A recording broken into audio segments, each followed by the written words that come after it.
Hi hello good morning to all hope you are doing well. మీరు వచ్చేసారు gardening with గిరినారా. ఈరోజు మనం ఎక్కడికి వచ్చాం తెలుసా? ఫెనుగ్రీక్ లీవ్స్ అంటే మెంతి కూర తోట. ఇది తోట కాదు కానీ తోట లాంటిది, ఓకేనా? నేను మీకు నిన్న ఇన్ఫర్మేషన్ ఇచ్చాను కదా, ఈరోజు మనం మెంతి కూరని హార్వెస్ట్ చేయబోతున్నామని. ఇదే ఆ మెంతి కూర. సో ఇది మా ఇంటి వెనకాల ఉందనమాట. సో మన దగ్గర చాలా ఉంటాయి. సో ఆ దూరంగా చూస్తే మీకు కనిపిస్తుంటాయి. నేను మీకు చూపిస్తాను అవన్నీ, మీరు కామెంట్ చేయండి మాకు ఇంట్రెస్ట్ ఉంది అని చెప్పి. సో మనకి తెలుసు కదా మెంతికూరలో ఏముంటుంది, ఆక్సాలిక్ యాసిడ్ ఉంటుంది, ఫోలిక్ యాసిడ్ ఉంటుంది, విటమిన్ ఏ, కేసి ఇలా చాలా ఉంటాయి. ఇంకా ఇది B12 అండ్ బి విటమిన్ ఎవరికైతే చాలా లోగా ఉంటుందో వాళ్ళందరికీ చాలా యూస్ఫుల్ అనమాట. ఎవరైతే వెయిట్ లాస్ అవ్వాలనుకుంటున్నారో వాళ్ళు కూడా మెంతికూరని అండ్ మునగాకు డెమ్ స్టిక్స్ తెలుసు కదా, వాటి లీవ్స్ని కలిపి మనం కారం కానీ లేదా రోటీలోకి కానీ లేదంటే చపాతీలో కానీ తిన్నామంటే వెయిట్ లాస్ అవుతారనమాట. అసలు గెయిన్ అవ్వరు. ఇంకా చాలా హెల్తే కదా ఇంట్లోనే ఇలా మనం ప్రిపేర్ చేసుకోవడం.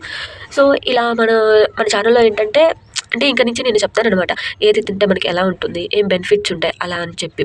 సో ఈరోజు మెంతికూర చూశారు కదా, ఇది చాలా ఈజీ, 7 డేస్కే వచ్చేస్తుంది. నేను దీన్ని ఇప్పుడు హార్వెస్ట్ చేద్దాం అనుకుంటున్నాను. మా మదర్ కూడా చెప్పారు హార్వెస్ట్ చేయమని చెప్పి, బట్ నేను వెనకాలకు వచ్చాను. సో ఇది చాలా చిన్నగా అనిపిస్తుంది నాకు. అంటే మా అమ్మ చెప్పారు ఇంకా ఎక్కువైతే ఇట్ విల్ బి బిటర్ అనమాట, అంటే చేదు వచ్చేస్తుంది అని చెప్పారు. కాబట్టి ఇప్పుడే హార్వెస్ట్ చేయాలా, ఇంకా టైం పడుతుందా, మీరు కామెంట్ చేయండి. ఒకవేళ మీరు కామెంట్ చేస్తారంటే ఈవినింగ్ నేను హార్వెస్ట్ చేసేస్తాను. సో చాలా హెల్తీగా అయితే ఉంది. ఇంకా వాటర్ పోసి చేద్దాం అనుకుంటున్నాను, మీరేమంటారు? ఓకే, నేను మీకు అది కాక నిన్న వీడియోలో కూడా చెప్పాను కదా, ఇంకా మన దగ్గర బీట్రూట్స్, కాలీఫ్లవర్స్, క్యారెట్స్ ఇలా ఉన్నాయని. మీరు అందరూ అబద్ధం అనుకుంటారేమో. ఇట్స్ నాట్ ఏ ఫాల్స్ అనమాట, it's true. Wait I will show all అనమాట. చెప్పాను కదా, ఇది వాల్ ప్రహరీ అంటారు. ఈ ప్రహరీ మీద నేను స్టిక్ చేశాను చూడండి, క్యాబేజ్. ఇంకా ఇది ఆర్నమెంటల్ కాలే. ఎవరైనా తెలుగు తెలుసండి కింద కామెంట్ చేయండి, దీన్ని తెలుగులో ఏమంటారు. And red carrot and English carrot. So మీకు నేను చూపిద్దామని అనుకుంటున్నాను ప్లాంట్స్, బట్ మీరేంటంటే లైక్ చేయట్లేదు, కామెంట్ చేయట్లేదు చూపించమని. సో అందుకని చూపించట్లేదు.